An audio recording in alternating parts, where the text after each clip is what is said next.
이 본문을 가지고 새 하늘과 새 땅이라는 제목으로 함께 은혜를 나누겠습니다. 참 요즘 좋은 봄날입니다. 제가 개인적으로 좋아하는 그 풍경 중에 하나가 요즘 산을 이렇게 둘러보면은 분홍색 산 벚꽃과 또 연초록 그 새잎이 어우러진 그 산 풍경이 참 아름답고 우리의 마음을 따뜻하게 한다라고 생각을 합니다. 우리가 봄을 표현할 때에 생명이 약동하는 계절 또는 우리가 아는 가곡 중에 봄의 교향악이 울려 퍼지는 이 봄의 전체 살아나는 그 분위기를 마치 봄의 교향악과 같다 이렇게 표현한 분도 있습니다. 봄은 그야말로 생명의 계절입니다. 봄을 표현한 여러 시인들 중에 제가 재미있는 시를 하나 골라와 봤는데요. 우리 청주 출생인 반칠환 씨의 봄이라는 이런 시가 있습니다. 저 요리사의 솜씨 좀 보게 누가 저걸 냉동 재료인 줄 알겠나. 푸릇푸릇한 젖싹도 울긋불긋한 젖꽃도 꽝꽝은 냉장고에서 꺼낸 것이라네. 아른아른 김조차 나지 않는가. 참 재미있는 시죠. 그러니까 지금 우리가 이렇게 눈으로 보고 경험하는 이 아름다운 봄이 지난 추운 겨울을 지나온 봄이기 때문에 마치 냉장고에서 꺼낸 것과 같은 것이다 이렇게 재미있게 표현을 하고 있습니다. 또 시인 조병화 씨는 봄을 이렇게 노래합니다. 해마다 봄이 되면 어린 시절 그분의 말씀 항상 봄처럼 부지런해라. 땅 속에서 땅 위에서 공중에서 생명을 만드는 쉼 없는 작업. 봄은 피어나는 가슴. 오 해마다 봄이 되면 어린 시절 그분의 말씀 항상 봄처럼 새로워라. 나뭇가지에서 무리에서 뚝에서 솟는 대지의 눈. 지금 내가 어린 보색에 다시 하는 말이 항상 봄처럼 새로워라. 그러니까 봄이 우리에게 보여주고 말해주는 그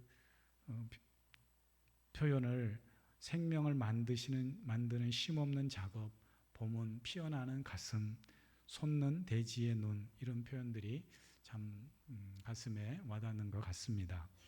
이처럼 봄은 생명이 피어나는 계절이요 생명이 샘솟는 계절이라고 할 수 있습니다. 사실 봄은 봄의 계절입니다.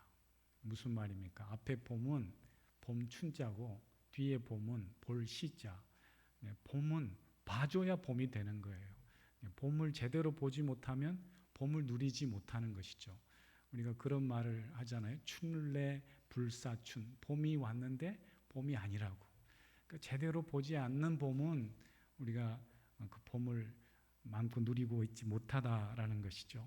이 샘터짓 솟아나는 대지의 생명력을 잘 보고 느끼는 것, 이것이 우리에게 봄을 선물로 주신 하나님의 그 은혜를 누리며 사는 것입니다.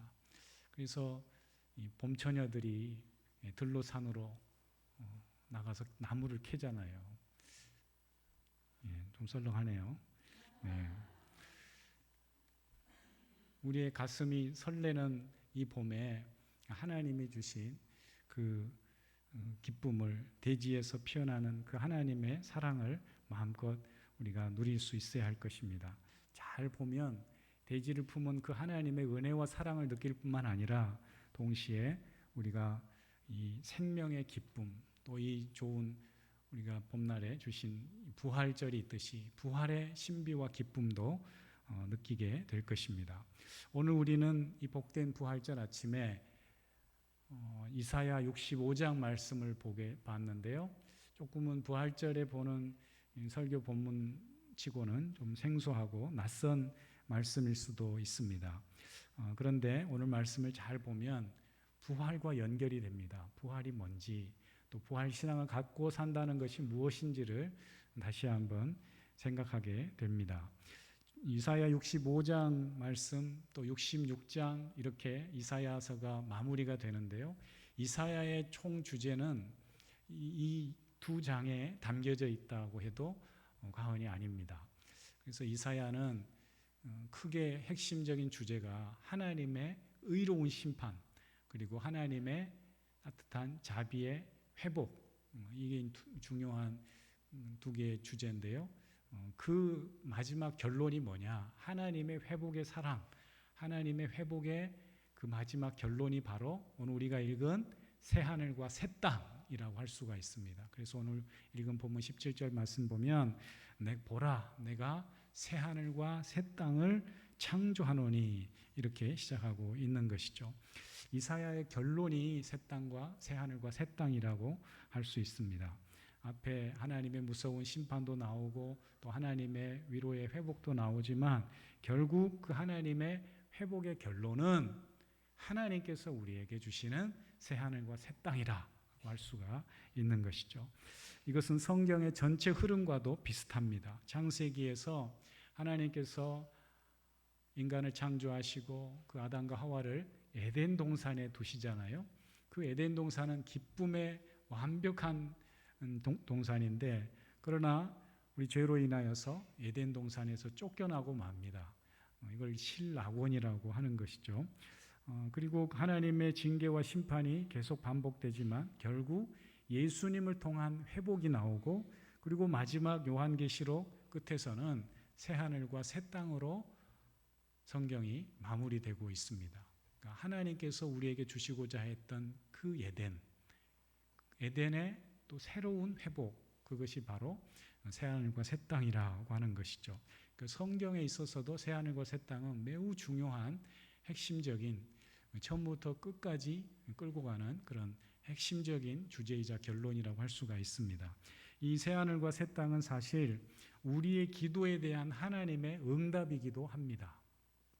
그러니까 이 새 하늘과 새 땅을 요즘 이단들이 사용하잖아요. 새 하늘 새 땅이 뭐예요? 한자로 바꾸면 신천지예요.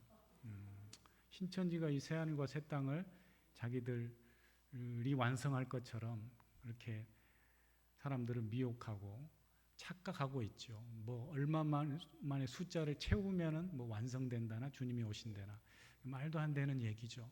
하나님 나라는요, 새 하늘과 새 땅은요, 하나님의 주권 하에서 이루어지는 겁니다. 우리 인간이 할 수 있는 일이 아닙니다. 하나님의 통치와 주권이 완성되는 곳이 새 하늘과 새 땅이지 우리의 인간의 노력으로 인간의 힘으로 뭘 한다고 그것이 신천지가 되고 새 하늘과 새 땅이 되는 게 아니다 말이죠. 그러니까 우리가 성경을 볼 때 처음부터 끝까지 잘 연결해서 읽어야 되는 거예요. 이걸 놓치니까 그걸 잊어버리니까 엉뚱한 소리를 하고 있는 것이죠. 오늘 본문 바로 앞에 64장에도 보시면 원하건대 주는 하늘을 가르고 강림하시고 불이 섭을 사르고 불이 물을 끓인 것 같게 한다. 이렇게 시작하고 있는데요. 그러니까 기도하는 거죠. 하나님 우리에게 찾아오시옵소서. 우리에게 친히 강림하여 주시옵소서. 이 기도의 응답이 바로 새하늘과 새 땅이라는 것이죠. 그래서 65장 첫머리에는 이렇게 또 시작합니다. 나는 나를 구하지 아니하는 자에게 물음을 받았으며 나를 찾지 아니하던 자에게 찾아냄이 되었다. 그리고 또 13절에 오면은 이러므로 주 여호와께서 이와 같이 말씀하시니라. 보라 나의 종들은 먹을 것이로되 보라 나의 종들은 기뻐하실 것이로되 보라 나의 종들은 마음이 즐거워 노래할 것이다. 우리가 바라는 하나님을 구하고 하나님의 오심을 바라는 백성들에게 하나님이 응답하시는 거예요. 내가 너희에게 참된 기쁨과 즐거움이 완성되는 그곳을 허락하겠다. 더 이상 죽음도 없고 아픔도 없고 상함도 없고 부족함이 없는 완벽한 그곳이 바로 새하늘과 새 땅이라고 말씀해주고 있는 것이죠. 여러분, 믿는 성도들의 마지막은 그리스도인의 결국은 하나님께서 우리에게 주시는 참된 기쁨과 즐거움이 있는 새하늘과 새 땅이 되는 줄 믿습니다. 믿는 성도들의 최종 즐거움이 바로 이 새하늘과 새 땅에서 이루어지는 맛보게 되는 즐거움과 기쁨이다는 것이죠. 사랑하는 성도님들, 하나님께서 우리에게 약속하신 이 새하늘과 새 땅에 대한 하나님이 우리에게 약속하시고 주시겠다고 말씀하신 이 최종적인 선물인 이 마지막 새하늘과 새 땅을 날마다 소망하며 살아갈 수 있기를 축복합니다. 새하늘과 새 땅에 대한 필요성은 아까 전에도 말씀드린 것처럼 이미 아담과 하와의 타락 이후부터 에덴 동산 그 순간 거기서 쫓겨난 그 순간부터 이미 시작되었다라는 것입니다. 그리고 우리가 읽은 이사야서에도 요한계시록에도 새하늘과 새 땅에 대한 설명이 계속 이어지고 있습니다.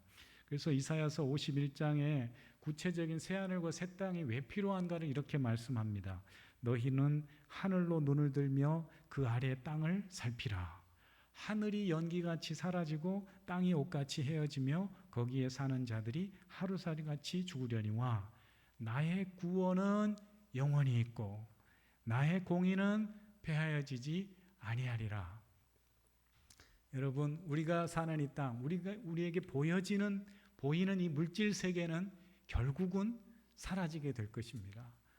우리도 이 땅 가운데서 언젠가는 사라지게 될 것입니다. 그러나 하나님의 백성들, 주의 성도들에게 하나님께서 영원한 구원, 영원한 기쁨을 예비해 놓으신 줄 믿으시기 바랍니다. 그것이 바로 새하늘과 새 땅이라는 것이죠. 이 땅은 사라질 것이지만 하나님의 구원은 새하늘과 새 땅으로 완성되는 줄 믿습니다. 여러분, 새로운 세계를 기대하세요. 여러분, 좋은 영화가 새롭게 나오면 개봉박두 그러잖아요. 여러분, 믿는 여러분들이요, 개봉박두, 새하늘과 새 땅이 옵니다. 마이크도 놀래잖아요. 그래서 요한계시록에도 보면은 이렇게 이야기합니다. 20장의 그 말미에 보면은 내가 크고 흰 보좌와 그 위에 앉으신 이를 보니 땅과 하늘이 그 앞에서 피하여 간 데 없더라. 각 사람이 자기 행위대로 심판을 받고 사망과 음부도 불못에 던져지니 이것은 둘째 사망 불못이라. 이것이 마지막 심판이거든요. 여러분, 우리가 죽으면 끝나는 줄 알지만 우리 모두는 다 첫 번째 죽음 사망을 경험하게 될 것입니다. 난 안 죽는다 이런 사람 있어요? 없잖아요. 이게 첫 번째 사망이에요. 그런데 성경은 첫 번째 사망으로 끝나지 않는다고 얘기해요. 둘째 사망이 돼요. 둘째 사망. 여러분, 우리는 첫 번째 사망을 맞이하여도 예수님의 부활과 함께 우리는 다시 부활할 성도가 되는 줄 믿습니다. 부활에 참여하는 자가 되는 거예요. 그러나 믿지 않는 영혼들은, 예수님을 알지 못하는 사람들은 둘째 사망이 기다리고 있어요. 둘째 사망이 뭐라고요? 하나님의 마지막 흰 보좌 앞에 앉아서 하는 심판, 이걸 백보자 심판, 흰 보좌 심판이라고 하는데, 주를 알지 못하는 영혼들, 그들은 불못에 던져진다 그랬어요. 이걸 바로 두 번째 사망, 마지막 사망이라고 이야기하고 있는 것이죠. 그런데 이 심판이 끝난 후에 21장에 보니까 첫머리 이렇게 시작합니다. 또 내가 보니 새하늘과 새 땅을 보니 처음 하늘과 처음 땅이 없어지고 바다도 다시 있지 않더라. 우리가 사는 세상은 우주 가운데서 가장 아름다운, 인간들이 살만한 적합한 지구라는 곳이잖아요. 그런데 지구도 한계가 있잖아요. 우리가 이 생태계 위기, 이 지구의 마지막 위기 시대를 살아가고 있잖아요. 바다가 있다라는 말은 한계가 있다라는 말이에요. 뭔가 부족하단 말이에요. 그런데 하나님께서 우리에게 주실 마지막 심판 이후에 주실 새하늘과 새 땅은 전혀 이전과는 다른 새하늘 새 땅이고 바다가 없대요. 완전한 곳이라는 말씀입니다. 사랑하는 성도님들, 우리에게는 두 번째 사망, 마지막 심판이 있지만 우리 믿는 성도들에게는 마지막 날 하나님이 예비하신 새하늘과 새 땅에서 우리 주님과 함께 영원히 거하게 될 줄 믿습니다. 이것이 성경이 말하는 우리 믿는 자들의 최종 결말이요, 결론이라고 하는 것이죠. 그리고 또 한 가지 중요한 것이 있는데, 마지막 새하늘과 새 땅은 역사적으로, 시간적으로 마지막에 주어지는 것만이 아니라 오늘 부활을 믿는 성도들에게 여전히 지금 여기서 현재에서 경험할 수 있는 것임을 말씀합니다. 새하늘과 새 땅은 마지막 날에만 오는 것이 아니라 부활의 주님을 믿는 성도들에게는 여전히 지금 여기에서, 오늘 여기에서 경험하고 맛볼 수 있는 세계라는 것을 믿으시기 바랍니다. 여러분, 예수님이 죽으시고 예수님의 죽음을 안타까워하면서 그 마지막 시신이라도 제대로 장사 지내려고 새벽에, 안식일이 지난 새벽 아침에 여인들이 찾아가잖아요. 여인들이 예수님 무덤으로 달려갑니다. 그런데 그곳에서 누구를 만납니까? 예수님의 무덤에 놓여져 있는 시신을 만난 것이 아니라 다시 부활하신 예수님을 만납니다. 그 다시 살아나신 예수님을 전하는 천사들을 만납니다. 여러분, 이것이 바로 새하늘과 새 땅을 경험한 것이 아니겠습니까? 새로운 시대를 경험한 거죠. 여러분, 예수님이, 하나님의 아들 예수님이 우리를 구원하시려 이 땅에 오신 것 자체가 새로운 시대가 시작된 거예요. 그래서 예수님도 오셔서 뭐라고 선포하세요? 하나님 나라가 가까이 왔다. 때가 찼고 하나님 나라 가까이 왔다. 그리고 너희 마음속에, 믿는 너희 마음속에 하나님 나라가 임하였다. 이렇게 말씀하잖아요. 예수님이 오셔서 우리에게 복음을 선포하시고 십자가에서 우리에게 이 놀라운 구원의 은총을 허락하신 것 자체가 오늘 우리에게 새로운 새 땅을 맛보는 새 시대의 시작과 출발점이 되는 줄 믿습니다.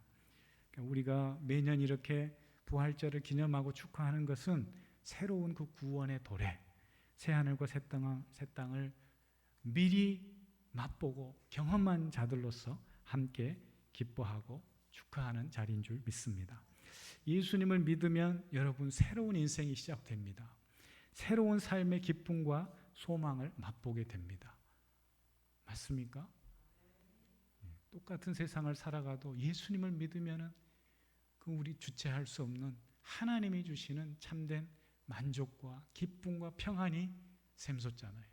여러분, 우리가 서두에 봄의 이야기를 했지만 봄에 우리가 맞는 이 봄이 이전에 맞이한 그 봄의 반복인가요? 이 봄에 피어나는 저 새싹들이 이전에 피어났던 그 싹의 반복인가요? 아니잖아요. 새 봄이요, 새로운 싹이요, 새로운 꽃인 줄 믿습니다. 이 봄에 새로운 생명의 싹이 솟아난 것입니다. 추운 겨울의 이 추위와 죽음을 통과한 새로운 생명이 탄생한 것입니다. 우리도 마찬가지입니다. 우리는 매년 새롭게 부활절을 통해 새로운 생명의 기쁨을 맛보고 그 은혜를 새롭게 찬양하고 마지막 날 우리에게 허락하시는 완성된 새하늘과 새 땅을 오늘 이곳에서 경험하고 그 영생의 기쁨 가운데 날마다 경험하며 살아가게 되는 줄 믿습니다. 우리 목사님 얘기를 해서 죄송합니다만 지난 금요일 새벽 기도를 마치고 우리 김재성 집사님, 김은수 목사님이 저 소태 복탄에 사시는데 가시다가 그날 안개도 좀 꼈다고 그러는데 목계를 지나서 그 강변길을 따라가려면 이렇게 월촌 삼거리에서 이렇게 좌회전을 해야 되잖아요. 분명히 차가 없다고 생각하고 좌회전을 하는데 큰 덤프트럭이 저 위에 채석상에서 짐까지 실은 그 덤프트럭이 와서 친 거예요. 오늘 우리가 김재성 집사님, 우리 김은수 목사님 보고 있는 게 하나님의 은혜예요.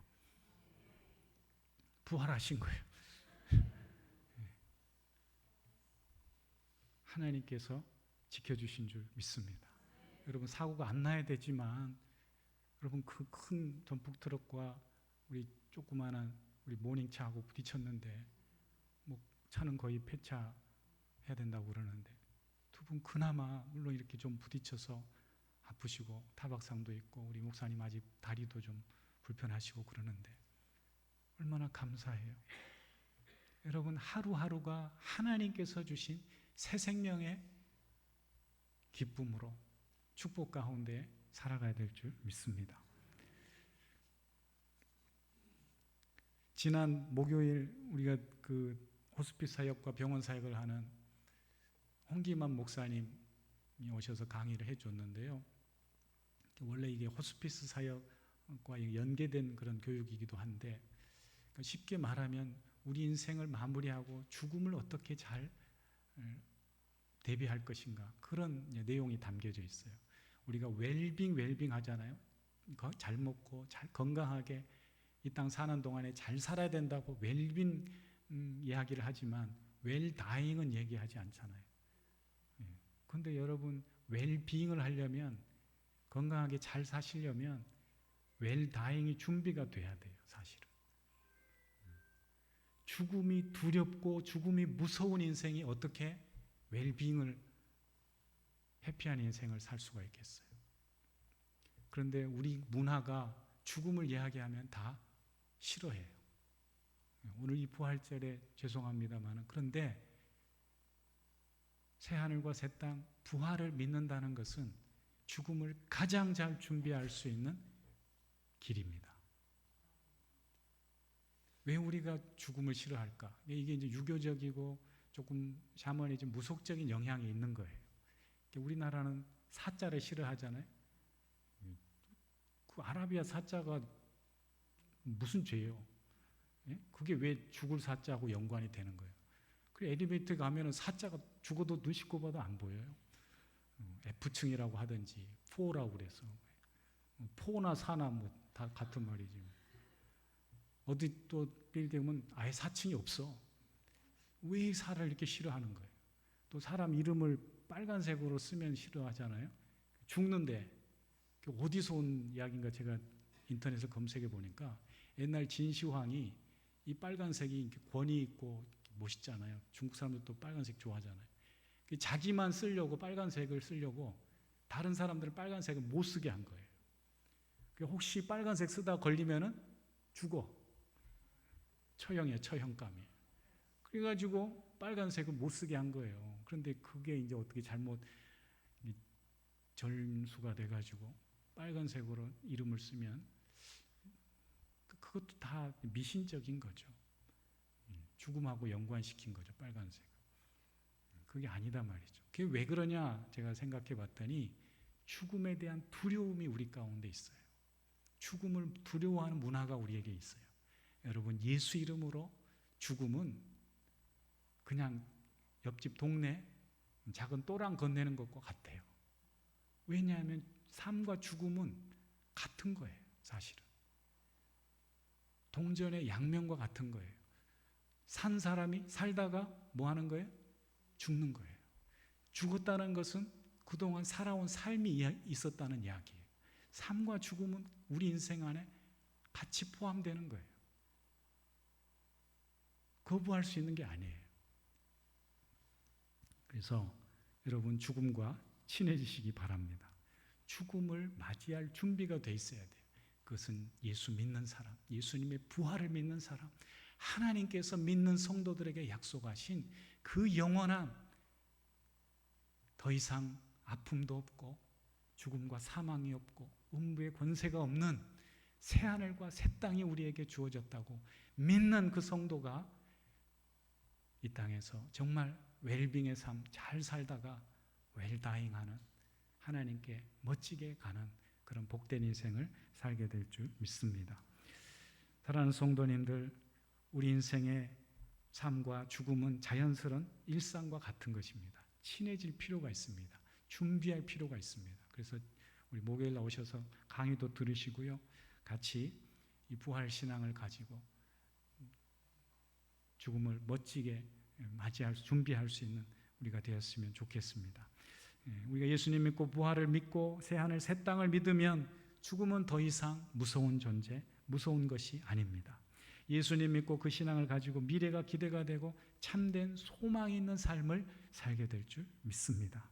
우리 이주 예수님이 십자가의 죽음으로 끝나지 않고 영광스러운 부활과 마지막 흰보자 심판주로, 심판의 재림주로 오실 것을 우리가 믿기 때문에 우리는 죽음을 두려워하지 않고 이 부활 신앙을 가지고 날마다 이 부활의 기쁨을 가지고 기대를 가지고 소망 가운데 승리하며 살아가야 될 줄 믿습니다. 그런 은혜가 오늘 이 자리에 나와서 함께 부활을 기뻐하며 함께 부활절 예배드리는 우리 모든 성도들 심령 가운데에 확고한 확실한 부활신앙과 새하늘 새 땅에 대한 소망의 신앙으로 자리 잡기를 주님의 이름으로 축원합니다. 기도하겠습니다. 하나님 아버지 감사합니다. 우리를 사랑하셔서 우리가 머무는 이 땅, 우리에게 보이는 이 세상만이 전부가 아니라 하나님이 당신의 자녀들에게 예비한 놀라운 부활의 세계, 새하늘 새 땅이 있음을 기억하고 날마다 하나님과 함께 소망 가운데 승리하는 우리 모두가 되게 하여 주시옵소서. 예수님의 이름으로 기도합니다. 아멘.